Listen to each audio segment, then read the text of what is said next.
Good morning. Well, good afternoon actually it is. Welcome again to, guess what? A very dull, dismal, rainy Manchester. But you knew that, didn't you? You knew it. Well, I get out of the way what I'm wearing. It's a shrug that I do like in some ways and don't like in others. I bought it from pattern, obviously, not it, from Etsy, but I found it away under I don't think I'll ever make it again pile.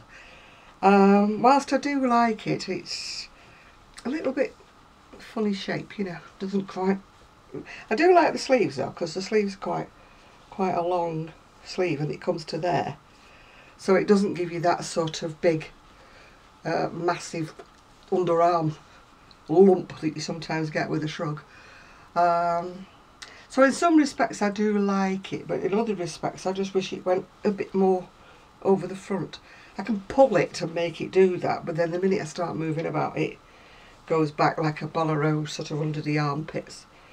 Sometimes I put a brooch there, and maybe I might put a button there actually, you know, to keep it sort of where I want it to be, but that is for another matter. But people who want the pattern, I wouldn't sort of advise it.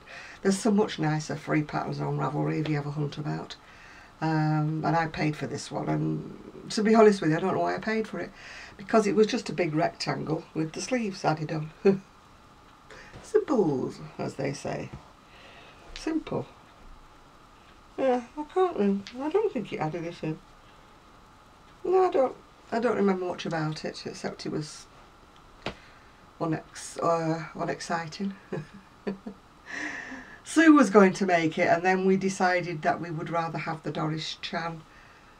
Oh gosh, what pattern was that called? I haven't made it, but she's made it a couple of times. So that's on my list of things to do, which is about yay long in small print. Anyway, what am I doing? I'm still crocheting another one of these, but for me this time, in the ice yarn, the cakes, and no name, I think it's something uninspiring like red, grey, black, white. They don't give them fancy names at ice. And onto the bit that takes a long time for a row now. I'm on that much. I am introducing a bit more black into it so that I don't have a completely black edging, you know. I want to keep the colours going as much as I can, you know, right until the edge. But obviously me being a larger lady, although this fitted, it was a little bit on the small side again across the bust. That's the problem when you've got a little bit extra in that area, you know. Things don't fit well the same, do they? Well, I did have a nice, well, not surprise, I can't call it a surprise because I ordered it. So how can it be a surprise when I ordered it? I went on to Lolly's Lil Wool Shack. She's in Blackpool if you're in the UK. Not sure if she exports, I really don't know. Anyway, I ordered some sparkly yarn. You may not be able to see the sparkly yarn, but it's double knitting. But it's got a very, very delicate sparkle to it. I hope you can see it. It's ever so delicate. I wanted some sparkly yarn to make some shawls, and I thought white would be a nice colour to, you know, go with summer outfits and things. Not for myself, of course, I mean I'm talking about for the shop. And then I got one in black with silver.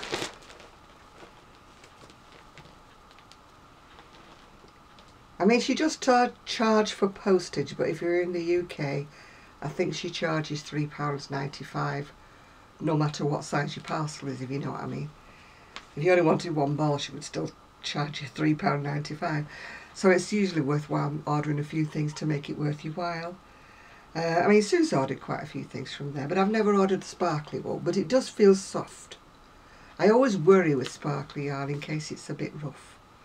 I mean, I have ordered some in the past, and when it's come, the tinsely bit, or whatever you want to call it, is quite rough. I'm not sure what this is made of. Oh, it just says polyester. I don't know. There must be a polyester fibre in the... this is acrylic and polyester. I'm never quite sure what the difference is between Lurex and Stellina. Not sure. Maybe Lurex is the scratchy one and Stellina is the soft one. Anyway, I also ordered this one, which is black with red. I just thought they'd give a bit of sparkle if you're making a shawl, you know, make them a little bit different than just wearing a plain black. So I'm hoping they'll sell. Hoping, she said, hopefully. And the last thing I ordered is a couple of cakes of rainbow cakes. And it comes from Turkey, even though I buy it in Blackpool. And it's shades of greys, and I don't think it's quite black. I think the dark one is actually more of a charcoal grey. I think it's just shades of grey. And it looks like there might be a little bit of white in the centre. Yep, a little bit of white or cream in the centre. These are 150 grams, so there's not enough like to make one of these with it. These will probably be, although they are finer than the cakes, so maybe they would. But once again, this will probably turn out to be a shawl or something along those lines. So yeah, I'm quite into shawls actually. Shawls are kind of a one size fits most, aren't they, you know? Whereas with garments, I either make the wrong colour or the wrong size or whatever. You know, people are always saying, have you got it in this size, that size, the other size? Have you got it in pink, you know, yellow, blue with a scarlet edge or something, you know? I never seem to have the right colour for people. And, I mean, one of my biggest things about putting things on Etsy is I can make an average size lady's cardigan, and I put the price up, and then of course somebody who's like maybe 50 or 60 inch bust says, can you do it for me, but can you do it in cotton, can you do it in, you know, like a different colour, but they want it for the same price as the smaller version in acrylic. And of course, you know, when you buy yarn how different the prices can be. So I tend to price each one that I put on my Etsy shop, Urban Gypsy Crochet in case you're interested, by how much I've actually paid for the yarn that, you know, and how much I've used for the size that I've made. So it's a bit difficult. So really, custom orders are something that I tend not to steer away from, but I don't actively encourage, you know, because as long as I don't want to make them, it's just that they always want a colour I don't have, and I've got to order it. And then if I'm not making up an order, I've got to pay postage on it, and all that mounts up. So it means that, you know, to keep garments within the level of reason, I have to take a cut in my hourly rate, if you know what I mean. Not to have an hourly rate, it's probably about 2p. But, you know what I'm saying, it might take me over a week to do it. And yet, you know, it's, as I said, people have said to me many a time, well, what's wrong with you? You only do it as a hobby. Or I thought with you being retired, you know, you just do it to pass your time. I mean, sorry, but I'm a pensioner and I don't have that much, you know, actual money to spare to buy yarn with. I need a little bit of extra income coming from somewhere just to feed my yarn habit. So that is why I make things to sell. It's not to make me rich, because it never will. And if you tried selling anything, you know it never will make you rich. I hold my hands up and I applaud people who can make an actual income from their crochet. I never can. I never can. And it's like when people say, oh, you monetize your videos, that must be an extra source of income. It is now and again, and eventually I get a little bit of money here and a little bit of money there. But I'll never be amongst one of the big girls, you know, that can guarantee getting a payment each month. Doesn't happen with me. I just went out of curiosity to see if I'd earned anything, you know, from my 3-hour stint of live videoing, you know. Would you believe I earned £1.05 for 3 hours? That hourly rate isn't very much, is it? Still, it wasn't meant to be. It was just meant to be a live video that I did for enjoyment. But I just went out of curiosity, went to have a look if it had earned me any money. You know, I thought 3 hours, maybe I've got a little bit more. No, £1.05. Hey, big spender. Well, at least I'm not like some YouTubers that you've been reading about in the papers. Oh dear, it's been like devastation, hasn't it? Some people threatening to do things, and another YouTuber shooting somebody dead, you know, or shooting herself dead. And I'm thinking, what is the world coming to, you know? YouTube is a happy little pleasant channel, isn't it, you know, that we all enjoy, and I didn't think it roused or riled up some people's sort of senses or insensibilities or whatever you want to call it. I'll just stick with my crochet. I'll just stay boring, just stick with the crochet. I'm going to leave the world events out of everything, you know. Yeah. I mean, I was thinking about a topic that, you know, I think I told you that I stopped going into Ravelry chat groups. I just use Ravelry to search for patterns now. And I stopped going into chat groups because of the bitchiness and the nastiness that some people come out with, you know. And I was thinking that, you know, you see on people's pages, don't you, like a photograph or something. And I might personally sort of think, oh God, that is ghastly, you know. But they like ridiculing it and making fun of it. And I'm thinking, you're so cruel, you're so nasty. You don't know who is behind that article or piece of crochet or knitting or whatever. It might be somebody who's disabled that can't crochet very well because they've got problems with their hands.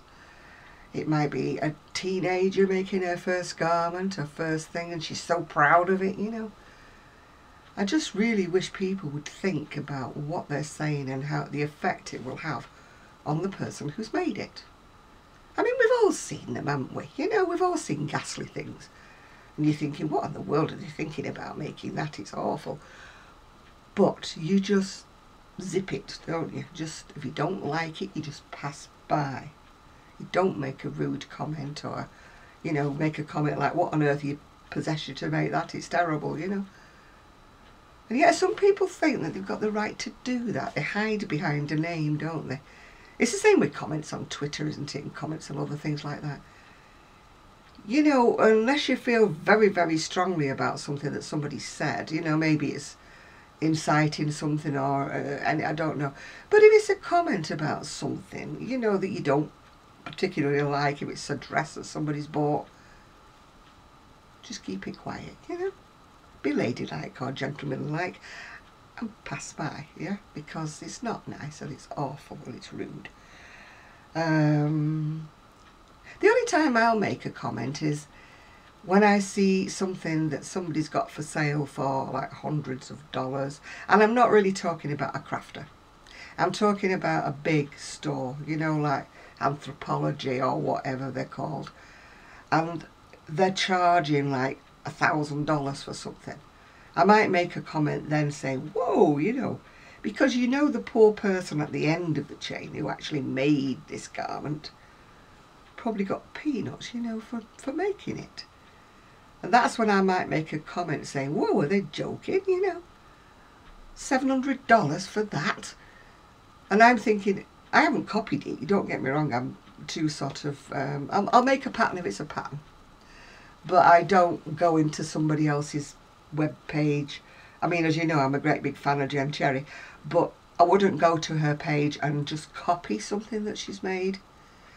I might make a similar one if it was for myself to wear, because I like it.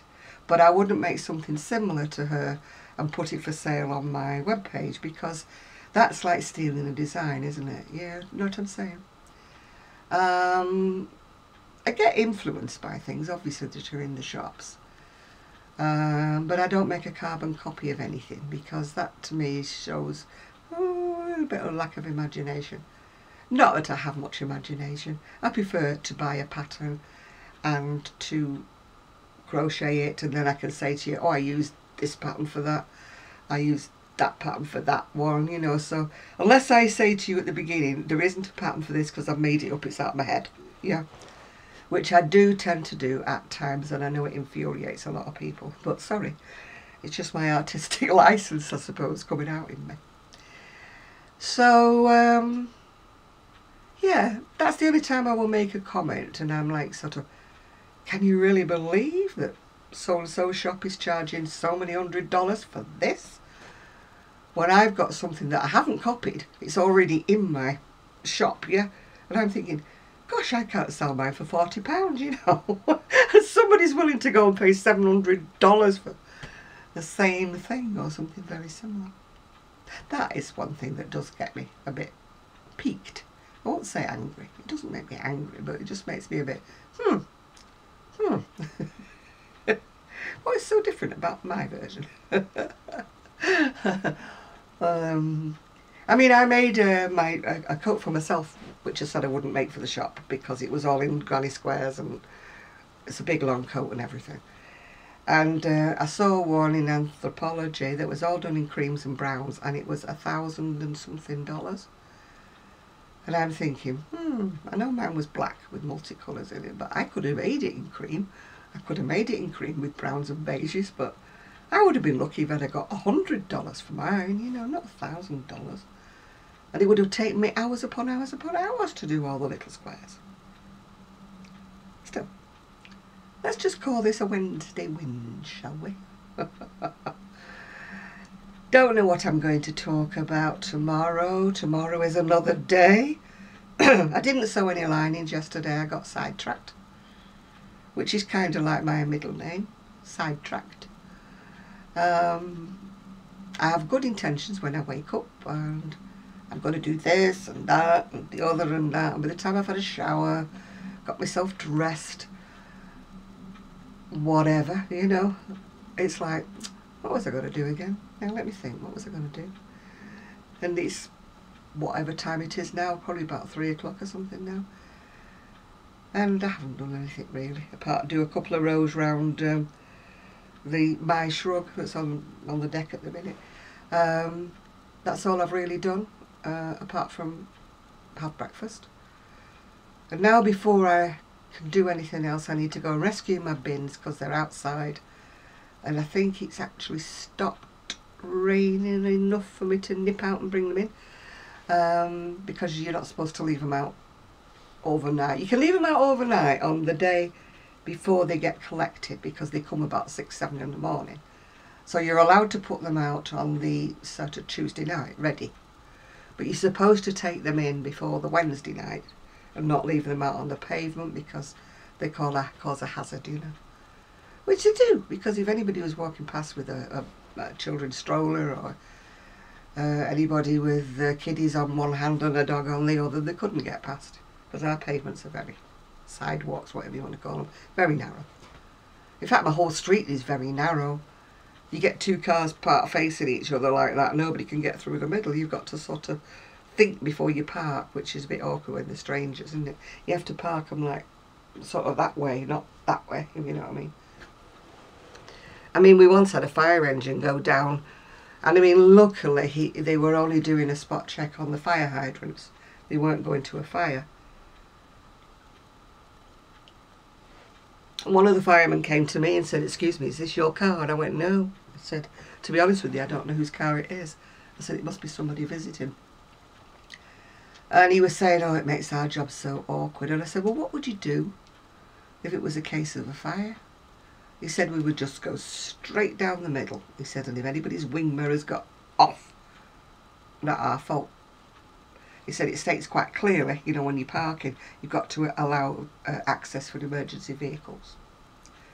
Which I think a lot of people miss that bit in the driving, I could have put it driving lessons. I think a lot of people miss that bit. And also my personal little bug is, I don't know whether it's the same in the US or not, but at the ends of the road, the pavement dips like that, so you can get your wheelchair, your scooter, your baby stroller down it, yeah, without having to go up a curb or down a curb. People park across it, yeah.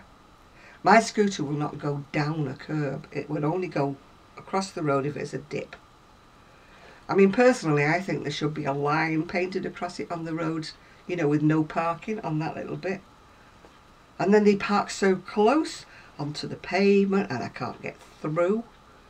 So I have to back up and then go find somebody's driveway, go down their driveway, go along the road, which is narrow, and I'm bothered about cars coming up behind me or in front of me, before I can find another spot where I can get back up on the pavement again. I mean, I am licensed and insured for roadworthiness, but it's not worth the effort around here. The roads are so narrow that I don't want to be sideswiped by somebody going too fast, you know what I'm saying? And I definitely wouldn't go on the main road. Definitely not. Even though I've got a number plate, I've got insurance, I've got my road tax, I've got everything, so I am perfectly legal to go on the road. I wouldn't like to trust it. Similarly, if I had a push bike, well, if I could ride a push bike, I wouldn't go on the main road anyway, not even if it was a cycle path. Everything goes too fast these days.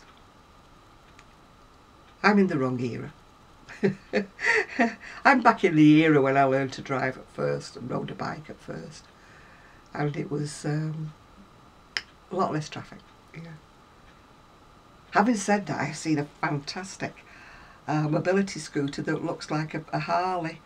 It's got one wheel at the front and it's got like motorbike handles and everything, and two big wheels at the back. It looks like you know those three-wheeler motorbikes, tricycles are they called, trikes. I thought, whoa, I would love one of those. But somehow I think I would get some strange looks when I took it into the supermarket. They might think she's bringing her bike in here. Whoa, no. Out you go. And they definitely wouldn't let me on a tram with that, I'll tell you. But it's sort of a bit racier, isn't it, then? Oh, there's my doorbell. So I will say bye to you, and I'll catch you all tomorrow.